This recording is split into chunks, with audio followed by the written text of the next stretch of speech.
Komisi Pemberantasan Korupsi melakukan operasi tangkap tangan di dua tempat berbeda, yakni di rumah kediaman Bupati Karawang dan di sebuah mal di kawasan Karawang Kamis malam. Dari operasi tangkap tangan ini, KPK mengamankan 5 orang dan uang dalam bentuk dolar Amerika yang bernilai miliaran rupiah. Dari kelima orang yang diamankan, 1 diantaranya merupakan saudara dari Bupati Karawang dan 4 lainnya merupakan pihak swasta. Menurut juru bicara KPK Johan Budi, 5 orang yang hingga kini masih berstatus terperiksa diduga melakukan praktek tindak pidana korupsi. Ada 5 orang yang diduga berkaitan dengan adanya tindak pidana korupsi yang diduga juga dilakukan oleh penyelenggara negara. Nah, sampai saat ini kami masih belum bisa menjelaskan detailnya, tetapi memang benar ada dugaan telah terjadi tindak pidana korupsi, di mana di dalam operasi tangkap tangan itu ada juga diamankan sejumlah uang dalam bentuk dolar Amerika. Sejumlah dugaan muncul pasca operasi tangkap tangan KPK, mulai dari terkait dugaan korupsi pembangunan real estate di Karawang hingga dugaan adanya keterkaitan dengan Pilpres 2014. Namun juru bicara KPK Johan Budi memastikan penangkapan kali ini tidak ada kaitannya dengan pelaksanaan Pilpres 2014. Johan Budi menyatakan dalam waktu dekat KPK akan menjelaskan secara rinci terkait operasi tangkap tangan kali ini. Tim penyidik Komisi Pemberantasan Korupsi kembali menggeledah rumah Ketua Komisi 7 DPR RI Sutan Batugana. Sebelumnya rumah Sutan pernah digeledah terkait tersangka mantan Sekjen ESDM Waryono Karno. Juru bicara Komisi Pemberantasan Korupsi menginformasikan penggeledahan rumah Sutan Batugana dilakukan tim penyidik KPK sejak Kamis pagi pukul 10.30 waktu Indonesia Barat di perumahan Villa Duta, Jalan Sipa Tahunan, RT 7 RW 14, Kecamatan Bogor Timur, Kota Bogor. Penggeledahan terkait kasus dugaan tindak pidana korupsi penetapan APBNP 2013 di Komisi 7 untuk Kementerian Energi dan Sumber Daya Mineral atau SDM. Selain rumah Sutan, tim penyidik KPK juga menggeledah selain kediaman seseorang bernama Raja Putri Perlindungan Siregar di perumahan Baranang Siang Indah, Jalan Jatiluhur Raya Blok G2 nomor 3 Bogor. Sebelumnya, penyidik KPK juga telah memeriksa Sekjen DPR Winantu Ningtyas Titi sebagai saksi untuk tersangka Sutan Batugana. Sekjen DPR ditanya penyidik soal aktivitas Sutan Batugana di DPR. Sebelumnya, penyidik KPK juga pernah menggeledah rumah Sutan pada 16 Januari 2014 lalu terkait dugaan tindak pidana korupsi di Kementerian SDM dengan tersangka mantan Sekjen SDM Waryono Karno. Ya, Saudara, Komisi Pemberantasan Korupsi telah melakukan gelar perkara pengembangan penyidikan kasus Akil Muhtar terkait sengketa pilkada di Mahkamah Konstitusi. Namun KPK belum memberikan atau membeberkan tersangka baru terkait dengan kasus tersebut. Komisi Pemberantasan Korupsi melalui juru bicaranya Johan Budi membenarkan bahwa KPK telah melakukan gelar perkara pengembangan kasus Akil Muhtar. Dengan gelar perkara ini, kemungkinan besar akan ada tersangka baru dalam pengembangan penyidikan kasus Akil terkait sengketa pilkada di Mahkamah Konstitusi. Namun Johan Budi menyatakan belum mengetahui calon tersangka baru dan belum ada surat perintah dimulainya penyidikan atau sprindik. Dalam pengembangan penyidikan kasus Akil, KPK telah menjerat Wali Kota Palembang Romi Herton dan istri Romi, Masitoh. Romi diduga menyuap Akil sebesar 19,86 miliar rupiah terkait Pilkada Kota Palembang. Istri Romi, Masitoh, berperan membantu Romi menyerahkan uang ke Akil Muhtar. Penyidik KPK Jumat tanggal 18 Juli ini menjadwalkan pemeriksaan terhadap Akil Muhtar sebagai saksi untuk tersangka Romi Herton dan istrinya Masitoh. Johan Budi menyatakan terkait kemungkinan calon pilkada yang lain, KPK masih melakukan pendalaman vonis terhadap mantan Ketua MK Akil Muhtar. Ya, Saudara, balik ke sejumlah kabar dari TVRI Stasiun Daerah. Diawali dari TVRI Stasiun Lampung, diinformasikan pemeriksaan kapal Roro menjelang arus mudik. Dan selengkapnya kita akan bergabung dengan Muhammad Satria dari TVRI Lampung. Satria. Ya, terima kasih saudara. Menghadapi mudik lebaran 2014, Kesyah Bandara dan Otoritas Pelabuhan Bakauheni Lampung melakukan uji petik kelayakan terhadap kapal Roro yang disiapkan untuk melayani arus mudik nanti. Pengecekan diprioritaskan pada peralatan komunikasi dan radar untuk meminimalisir kecelakaan laut. Dari 44 unit kapal Roro-on atau yang akan dioperasikan untuk melayani angkutan mudik lebaran di Selat Sunda, petugas Kesyah Bandara dan Otoritas Pelabuhan Bakauheni Lampung mendapat tugas untuk melakukan uji petik pada 8 unit kapal. Dari 8 unit kapal yang diperiksa, 3 diantaranya telah selesai dilakukan pemeriksaan, diantaranya KMP Prima Nusantara, KMP SMS Mula Warman, dan Tribuana 1. 5 kapal yang belum diperiksa dipastikan selesai menjalani uji petik pada pekan ini. Sementara 35 kapal sudah dilakukan uji petik oleh Kementerian Perhubungan Direktorat Jenderal Perhubungan Laut dan Kesyah Bandaran Otoritas Pelabuhan Cabang Utama Merak. Pihak Kesyah Bandaran dan Otoritas Pelabuhan Bakauheni Lampung memprioritaskan pemeriksaan terhadap alat keselamatan pelayaran, diantaranya radar, alat komunikasi, jaket penolong, dan alat pemadam kebakaran, serta alat sembur air. Dan yang paling penting juga di kapal itu komunikasi. Secanggih apapun alat di kapal, tapi kalau komunikasi tidak bagus, tidak baik, tidak tegas, tidak jelas, itu omong kosong. Sering sekali tuburkan itu terjadi di kapal, terutama di tengah laut itu ada miskomunikasi. Ya, komunikasi yang kurang dimengerti, kurang jelas, apalagi dengan pihak kapal Indonesia dengan kapal asing. Nah, itu kendalanya di bahasa Indonesia. Ketiga kapal yang sudah dilakukan uji petik kelayakan kapal dinyatakan layak beroperasi pada arus mudik balik tahun ini. Kapal yang telah lolos uji tersebut diharapkan dapat memberikan rasa nyaman dan aman bagi pemudik yang menggunakan kapal Roro melintasi Selat Sunda. Demikian kembali pada Daniel dan Intan di Jakarta. Ya, terima kasih Muhammad Satria melaporkan langsung dari TVRI Stasiun Lampung. Dan kita beralih ke Kalimantan Timur. Pelabuhan Samarinda siap hadapi lonjakan mudik. Selengkapnya akan disampaikan Deden Saputro dari TVRI Stasiun Kaltim. Selamat pagi Deden. Ya baik, terima kasih. Selamat pagi saudara. Jelang arus mudik lebaran, Dinas Perhubungan Kota Samarinda akan mendirikan posko-posko keamanan serta pelayanan bagi para pemudik.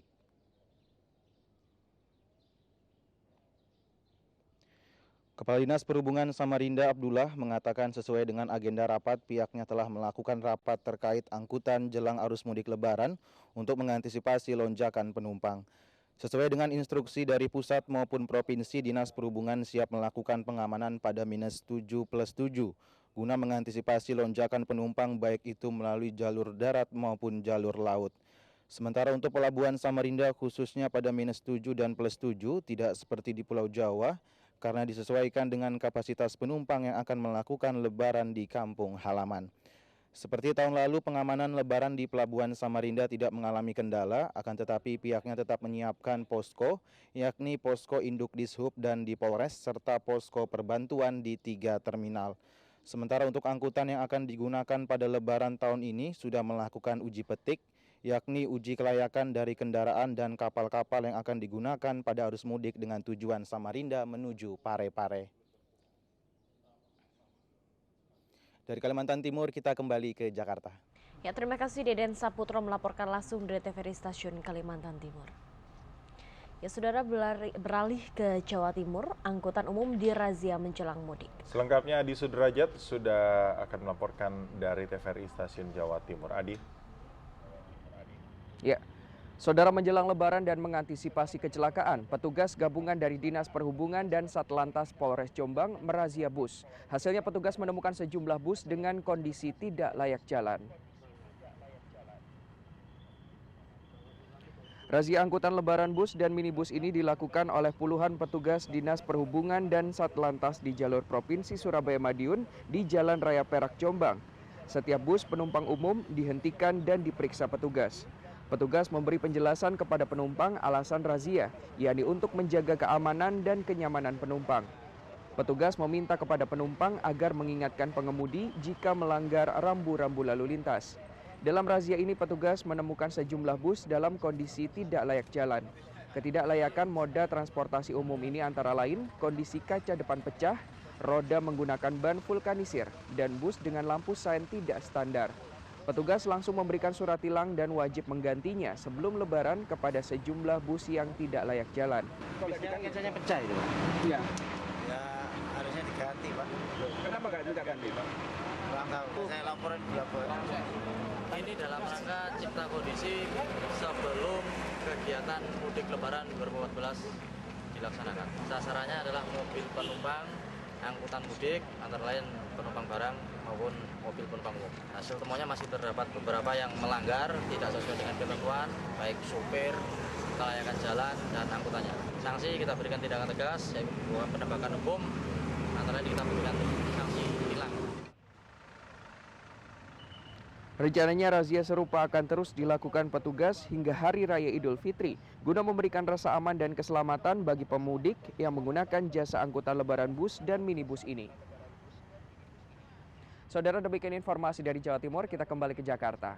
Ya, terima kasih Adi Sudrajat melaporkan langsung dari TVRI Stasiun Jawa Timur. Sementara itu dari TVRI Stasiun Bali diinformasikan, Organda siapkan 139 bus antar kota antar provinsi. Selengkapnya kita akan bergabung dengan Rosalina dari TVRI Stasiun Bali. Rosa. Ya, selamat pagi saudara. Organda Bali saat ini sudah siap dengan angkutan lebaran termasuk angkutan cadangan.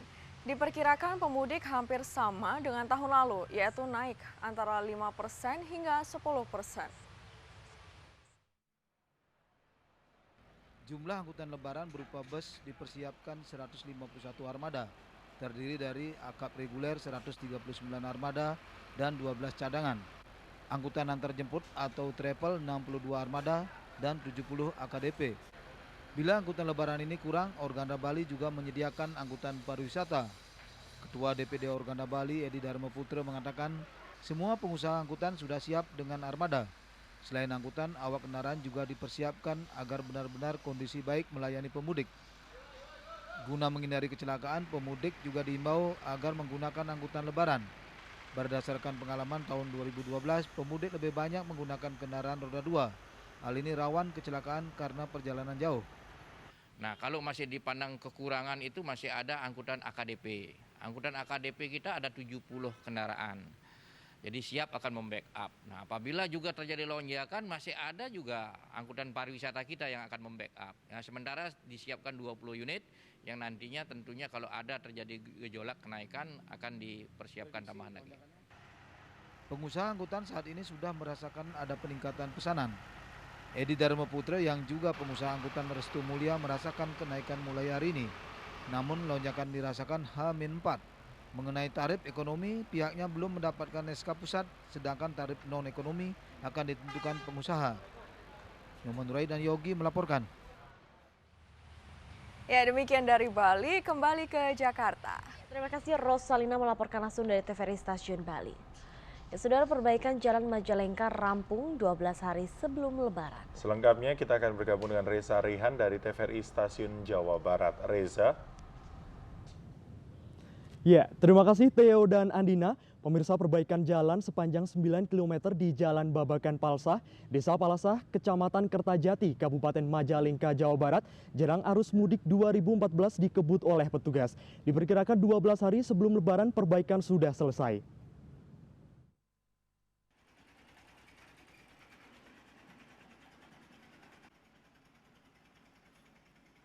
Kondisi jalan yang berlubang di sejumlah titik membuat petugas harus kerja ekstra. Jalan sepanjang 9 km di Jalan Babakan Palsah, Desa Palasah, Kecamatan Kertajati merupakan jalan penghubung antara Sumedang dan Majalengka menjadi sasaran utama perbaikan. Kini petugas telah menyelesaikan perbaikan jalan hingga Jalan Babakan Palasah. Para petugas akan menyelesaikan perbaikan jalan hingga 12 hari sebelum Lebaran. Menurut pengawas dari Dinas Bina Marga dan Cipta Karya, pihaknya terus berupaya untuk dapat menyelesaikan perbaikan jalan yang kini tinggal beberapa ratus meter. Dari perbatasan Majalengka sama Sumedang, target dari H-12 lah selesai. Jalan sebelumnya hancur. Kawasan Jalan Palasah ini merupakan jalur aktif saat arus mudik karena merupakan jalur alternatif saat jalur Cijelag Sumedang mengalami kepadatan, dan jalur ini merupakan jalur vital saat arus mudik berlangsung. Demikian Yanwar Aditya, TVRI Jawa Barat melaporkan. Demikian informasi dari Jawa Barat, kembali ke Jakarta. Ya, terima kasih Reza Raihan melaporkan langsung dari TVRI Stasiun Jawa Barat. Ya, saudara, serangan udara Israel ke jalur Gaza semakin gencar. Jumlah korban tewas bertambah sebanyak 3 orang. Informasi selengkapnya akan kami hadirkan seusai jeda pariwara berikut ini. Tetaplah bersama kami di Indonesia Pagi TVRI.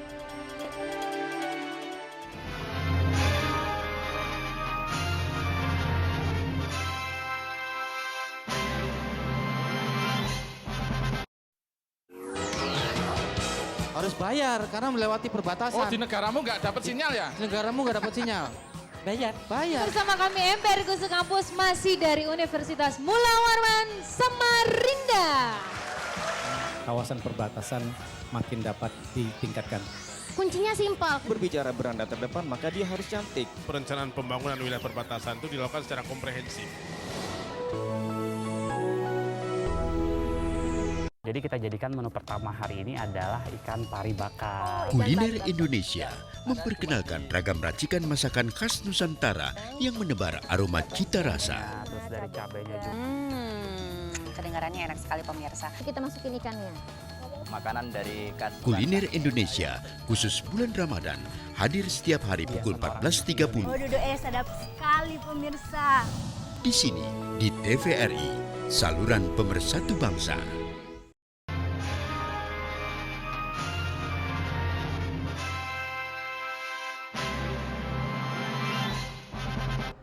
Selamat bergabung bagi Anda yang baru saja menyaksikan Indonesia Pagi TVRI.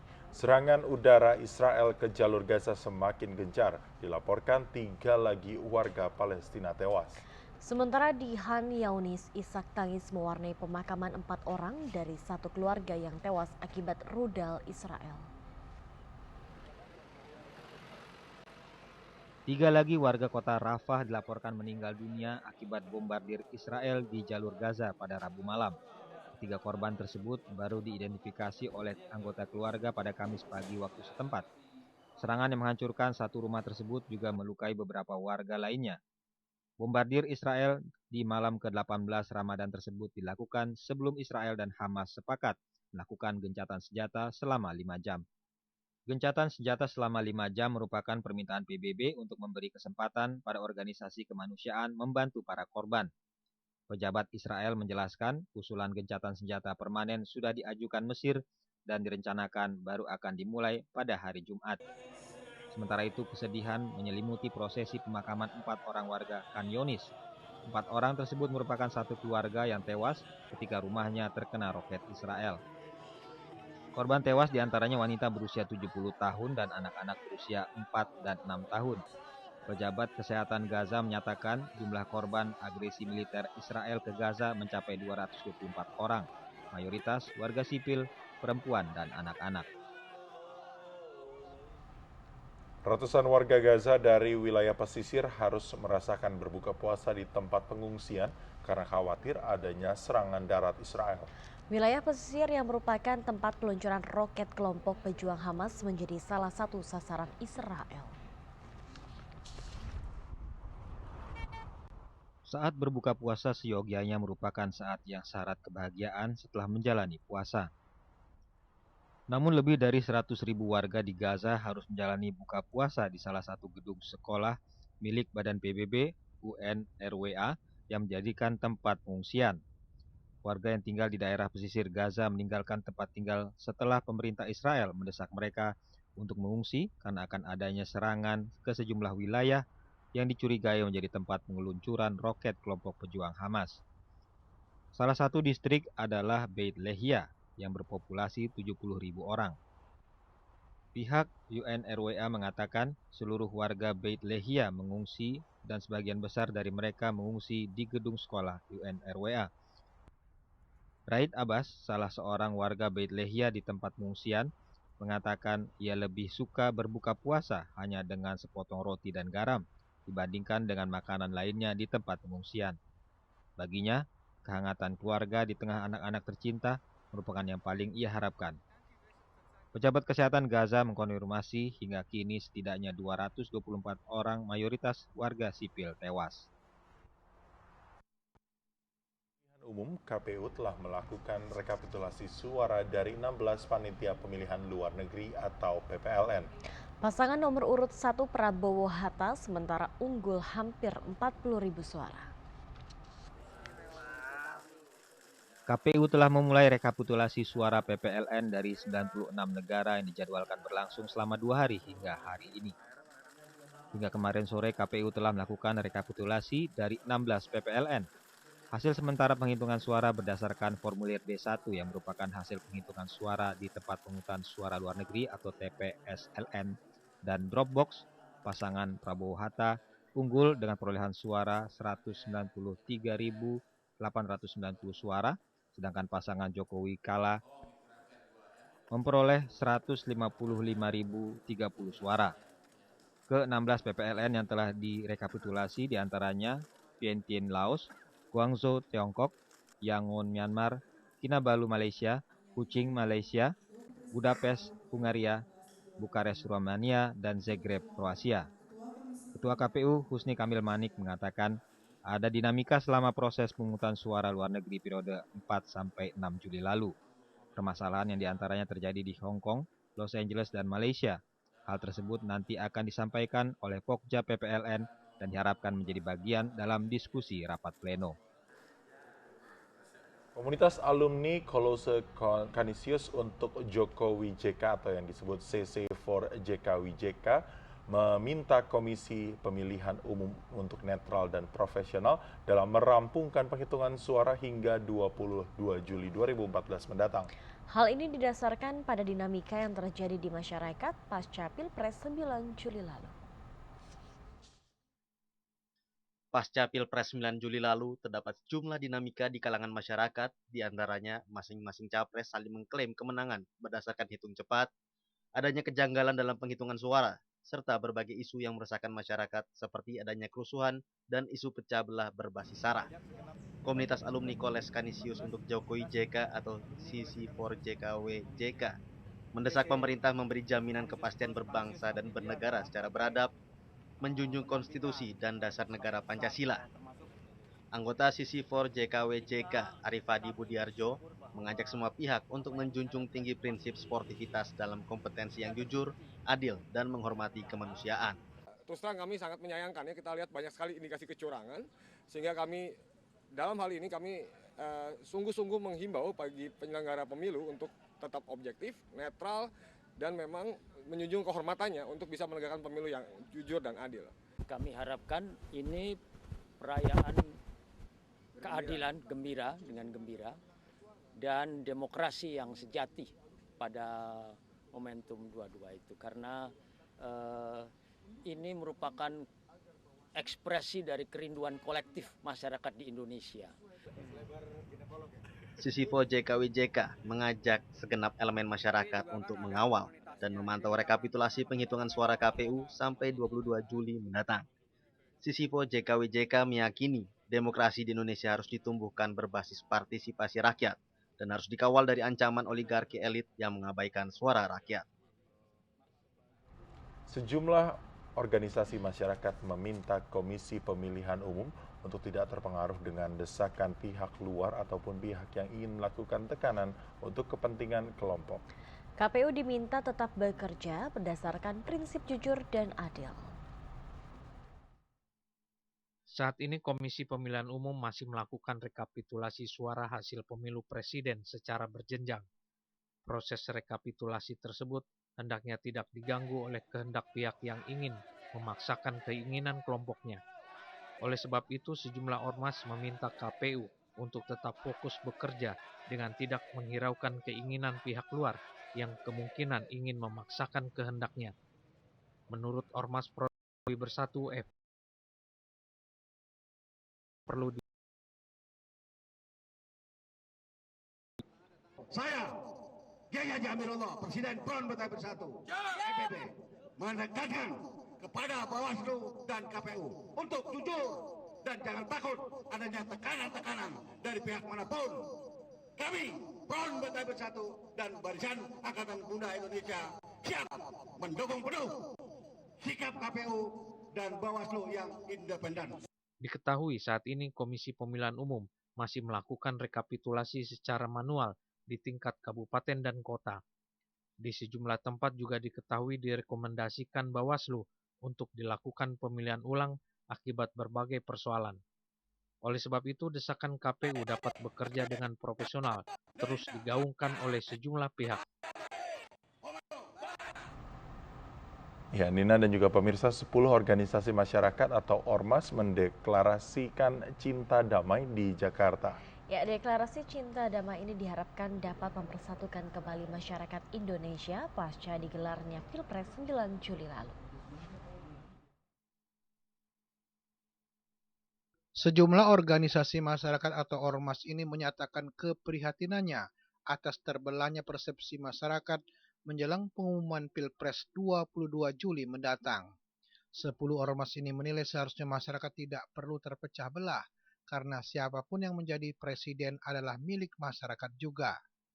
Oleh karena itu, ormas yang melakukan pendeklarasian cinta damai di Jakarta siap menjadi pelopor dan motivator bagi warga untuk tetap mengedepankan kerukunan dan persatuan bangsa. Seorang pendeklarasi cinta damai, Ki Kusumo, mengharapkan warga tetap kompak dalam situasi dan kondisi apapun. Dalam proses Pilpres tadi semuanya dari masyarakat, oleh masyarakat dan untuk masyarakat. Oleh karena itu masyarakat harus jeli, harus peka, harus tahu, harus mau melihat, mau menilai apakah yang sebenarnya sedang terjadi saat ini. Jadi unsur pengawasan dari masyarakat itu harus ada. Selain itu, sejumlah ormas ini mendukung penuh netralitas TNI, Polri, dan PNS selama Pilpres 9 Juli lalu dan mengucapkan penghargaan yang setinggi-tingginya atas profesionalisme kinerja KPU dan Bawaslu selaku penyelenggara pemilu dan Pilpres 2014. Dan kini kita akan bergabung dengan TVRI Stasiun Jambi yang akan melaporkan mengenai hasil rekapitulasi Pilpres di Kabupaten Bungo, Provinsi Jambi. Dan warta selengkapnya akan disampaikan Randi Angelo dari TVRI Stasiun Jambi. Randi. Ya, terima kasih. Saudara, pleno rekapitulasi perolehan suara Pilpres 2014 di Kabupaten Bungo yang dilakukan dari pagi hingga siang kemarin berjalan dengan lancar. Meski masih ada kesalahan dalam pencatatan, namun hasilnya pasangan Prabowo Hatta mengungguli pasangan Jokowi JK tipis. Tidak cocoknya pencatatan perolehan suara di Kecamatan Pasar Muaro Bungo antara tim sukses Jokowi JK dengan hasil rekapitulasi PPK.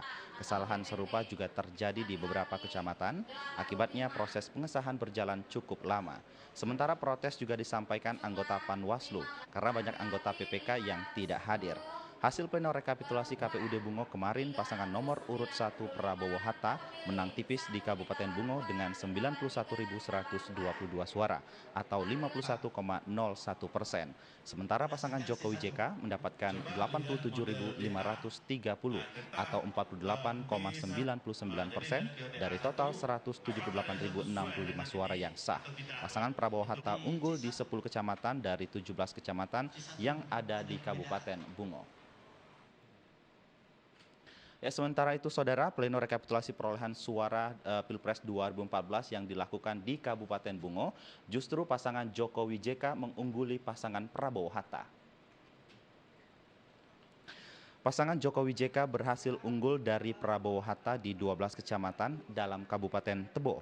Ketua KPUD Tebo, Basri, mengatakan total rekapitulasi seluruh kecamatan, pasangan Prabowo Hatta memperoleh 66.172 suara, sedangkan pasangan Jokowi JK memperoleh 108.551 suara.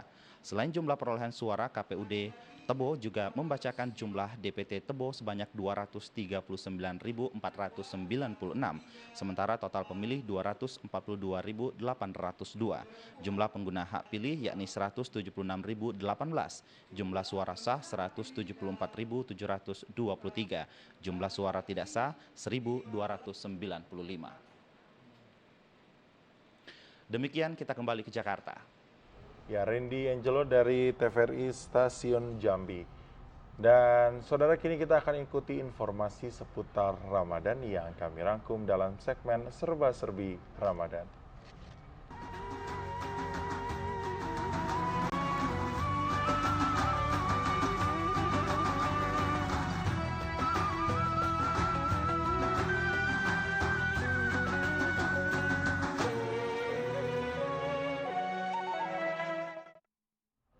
Saudara, transaksi jual beli emas pada pertengahan bulan Ramadan ini jauh mengalami